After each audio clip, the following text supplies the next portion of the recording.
अपनी लैंग्वेज के subtitle settings में से सेलेक्ट कर सकते हैं।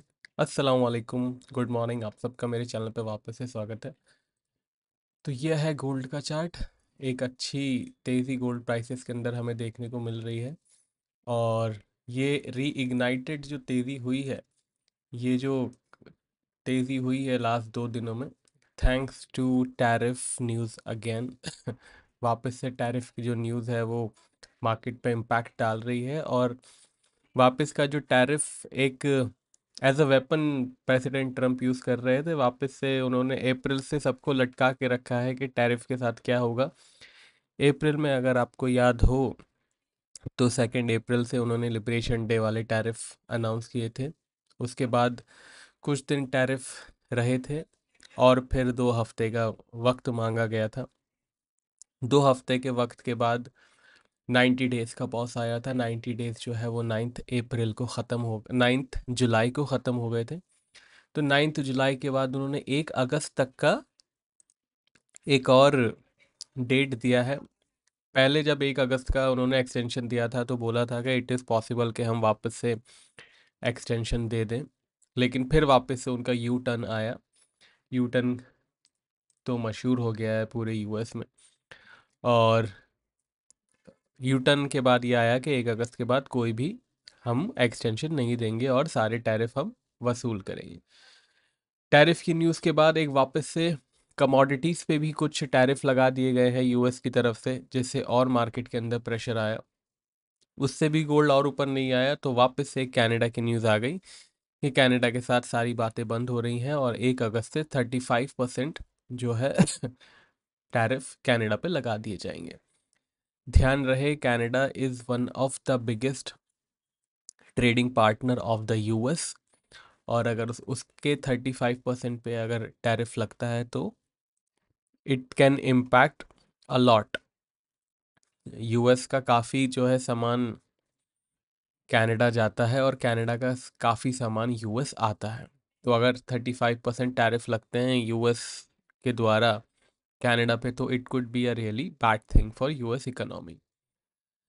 टैरिफ लगने के बाद आप देख सकते हो जो है मार्केट ने ज़्यादा रिएक्शन दिए हैं। आपको ये ज़रूर थोड़ा सा रेड में लग रहा होगा, बट मार्केट इज़ बेयरली रिएक्टिंग। इतना कुछ रिएक्शन आया नहीं, बट हाँ, ये थोड़ा सा बहुत माइल्ड एक जिसे कहते हैं एक्विटी पे प्रेशर आया, but dollar index is going higher. 9640 के लोज बनाए थे पिछले हफ्ते 1 जुलाई को और 98 तक ऑलमोस्ट चला गया था। तो एक अच्छी रिकवरी डॉलर इंडेक्स में हमें देखने को मिल रही है। गोल्ड में एक अच्छी बाइंग देखने को मिल रही है और बिटकॉइन में ज़बरदस्त तेज़ी देखने को मिल रही है। इनफैक्ट कल ही बिटकॉइन एक ऑल टाइम हाई बनाया है। तो अगेन सारी चीज़ें जो सारे एसेट्स हैं उनकी बाइंग आ रही है। तो थोड़ा सा ख्याल रखिएगा, it is a very difficult time to trade. Main दिक्कत ट्रेडिंग में जो आ रही है आप वो ये देख सकते हो, ये जो छोटे छोटे अनडिसाइडिंग कैंडल्स हैं इनके लिए आ रही है। ये तो बहुत अच्छा कैंडल है, बाइंग क्लियर बाइंग थी ये। बट ये जो डिसाइडिंग अनडिसाइडेड ये जो बच्चे हैं डोजी के ये बार बार महीने में 1-2 डोजी आए तो that is perfectly fine, but महीने में 12-13 डोजी आ जाए तो नॉट फाइन एट ऑल। तो थोड़ा सा कंसर्न है इनका डोजीज का। तो ख्याल रखिएगा, बाकी कुछ भी रहेगा तो मैं आपको अपने टेलीग्राम पे पोस्ट कर दूंगा। और वैसे भी मैं आपको अपने मार्केट कमेंट्री में पोस्ट कर ही रहा हूँ जब ट्रेंड चेंज हो रहा है। तो मार्केट कमेंट्री और पेड सिग्नल्स की जानकारी आप मेरी टीम से ले सकते हैं। नंबर स्क्रीन पे है, मेरी वेबसाइट पे भी सारी जानकारी अवेलेबल है, जानकारी डिस्क्रिप्शन में देख सकते हैं। तो $3355 के आसपास की जो है तेज़ी आई है। एक थोड़ा सा अंडर परफॉर्मेंस हमें देखने को मिला सिल्वर के मुकाबले। अगर हम गोल्ड को देखेंगे तो आप सिल्वर का चार्ट पे अभी अभी जाएंगे, बट आप देख सकते हो सिल्वर ने लास्ट फ्राइडे को, मतलब एक दिन पहले जो फ्राइडे आया था उसमें ज़बरदस्त तेज़ी दिखाई है। इसकी भी अभी हम बात करेंगे, बट थोड़ी सी अंडर परफॉर्मेंस पिछले हफ्ते रही गोल्ड की।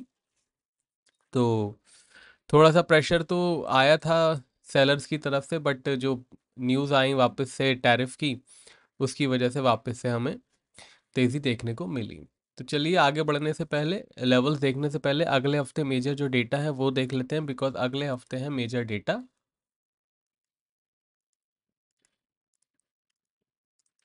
ट्यूसडे को चाइना का जीडीपी डेटा है। उसके बाद चाइना का अनएम्प्लॉयमेंट रेट भी है। उसके बाद कनाडा का सीपीआई डेटा है, यूएस का सीपीआई डेटा है। तो सीपीआई डेटा इज़ इम्पॉर्टेंट। आपको जैसे कि पता ही है कि अगर इन्फ्लेशन कम होके आई तो प्रेसिडेंट ट्रम्प वापस से ट्वीट करेंगे या पोस्ट करेंगे कि फेडरल रिजर्व के चेयरमैन को हटाओ। Interestingly president Trump is asking for 100 BPS rate cut. तो लेट्स सी वो होता है कि नहीं होता है। वेडनेसडे को बैंक ऑफ इंग्लैंड के गवर्नर की स्पीच है। ब्रिटेन का सीपीआई डेटा है। उसके बाद यूएस का कोर पीपीआई डेटा है। उसके बाद थर्सडे को यूएस का retail sales, core retail sales है। और फ्राइडे को कंज्यूमर सेंटिमेंट और इन्फ्लेशन एक्सपेक्टेशंस हैं। सो ये मेजर डेटा हैं जो अगले हफ्ते इम्पैक्ट कर सकते हैं। बाकी अगर कुछ भी न्यूज़ आई या टैरिफ का कुछ ऊपर नीचे हुआ तो आपको मेरे टेलीग्राम चैनल और व्हाट्सएप चैनल पे पता चल ही जाएगा, या फिर मैं अपने एक्स के प्रोफाइल पे भी पोस्ट कर दूंगा। इस वीक का रेजिस्टेंस और इस वीक का सपोर्ट देख लेते हैं। इस वीक का सपोर्ट है $3220। Yes, the support is inching closer. पहले $200-250 का जो सपोर्ट था वो अब नियरली $140 के आसपास आ गया है। गोल्ड ने अगर ऐसे ही थोड़ा सा अंडर परफॉर्मेंस दिखाया तो इट इज़ पॉसिबल कि हम जल्द ही एक कंक्लूजन पे पहुंचेंगे इसके राइज पे। थोड़ा सा भी कंसोलिडेशन 3-4 हफ्ते का अगर गोल्ड का हो गया तो we might reach a very good point for positional cell.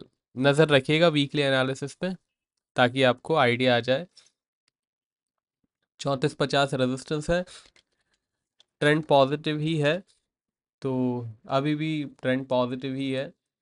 कब तक पॉजिटिव रहेगा ट्रेंड? ऑलमोस्ट 2 साल होने वाले हैं। That could be your question in comment. वैसे कमेंट कर ही दीजिएगा, मैं बट बता दूं, जब तक हमारे वीकली सपोर्ट के नीचे की क्लोजिंग नहीं हो जाती है। इट इज़ एक्सट्रीमली इम्पॉर्टेंट कि हमारे वीकली सपोर्ट्स जो आ रहे हैं उसके नीचे की क्लोजिंग हो जाए, then we would have some good selling, probably $100 और $200 की selling. But we have to close 3220 के नीचे। ऐसा नहीं है कि 3219 बंद हो गया एक दिन एंड यू कंक्लूड के हाँ क्लोजिंग हो गई। We need strong closing with strong volume, strong price action. Let's see, होगी तो I will update of course in market commentary. ये आया हमारा सिल्वर। सिल्वर ने लास्ट ट्रेडिंग सेशन में कमाल कर दिया, ऑलमोस्ट $4 की तेज़ी दिखाई एक ही दिन के अंदर। और ये तेज़ी इसको पहुंचाती है एक एक्सट्रीमली बुलिश चैनल पे। देख सकते हो 37-36 के हाइज बना के 2-3 बार नीचे आ चुका है। यहाँ से 37 से नीचे आ गया था, वापस से 35, फिर वापस 37 गया, वापस से 35 आ गया, वापस से 37 गया था। ऑलमोस्ट $36 के बाद अब उसने चैनल ब्रीच किया है। तो एक ये जो चैनल था ये चैनल ब्रीच हो चुका है। अब एक अच्छी पॉजिटिव जोन आ चुकी है। तो इसका सपोर्ट ऑलमोस्ट 10% नीचे है। Yes, you heard it right. जब एक दिन में 4% चलेगा तो फिर वीकली सपोर्ट तो 10% नीचे होगा ही।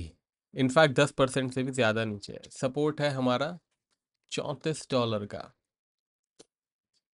रेजिस्टेंस है $40.20 का।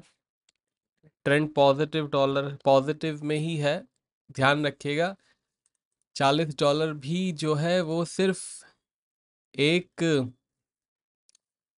स्टेयर है, सीलिंग नहीं है। अगर जो लोग काफ़ी सालों से ट्रेडिंग करते हैं उनको पता चल गया होगा कि जो इसका हाई है पिछला $50 का है, तो वो तो अभी आया भी नहीं है।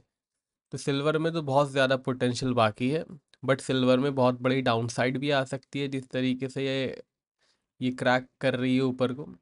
थोड़ा सा कॉशियस रहिएगा। ये है crude oil. Finally crude oil ने एक अच्छा क्लोजिंग दिया है, $68 के ऊपर की क्लोजिंग हो चुकी है। ऑलमोस्ट पॉजिटिव जोन में आ गया है। मैं ऑलमोस्ट क्यों कह रहा हूँ, क्योंकि इसको थोड़ा सा और एक बार 1-2 दिन और क्लोज हो जाएगा तो बेटर रहेगा। बट फिर भी let's call it positive because support है हमारा $65। यस, द सपोर्ट बहुत ही बाजू में ही है सपोर्ट, तो ऐसा कुछ नहीं है। $65 के नीचे क्लोजिंग होता है तो फिर वापस से $60 की तरफ जा सकता है। रेजिस्टेंस है हमारा $72.50 का। ट्रेंड पॉजिटिव हो चुका है, बट थोड़ा सा ख्याल रख लीजिएगा, 1-2 दिन और $68 के ऊपर क्लोज हो जाए, then it would be good and it would be better for further trend. बाकी पेड सर्विसेज की जानकारी के लिए टीम का नंबर आपको स्क्रीन पे दिख रहा है। यूज़फुल लग गया हो वीडियो तो फिर एक बार लाइक भी कर दीजिएगा। चैनल पे नए हैं तो सब्सक्राइब करके बेल आइकन दबा दीजिएगा ताकि आपको रोज़ के वीडियो मिल पाए। अब मिलेंगे मंडे को, तब तक के लिए टेक केयर, बाय बाय।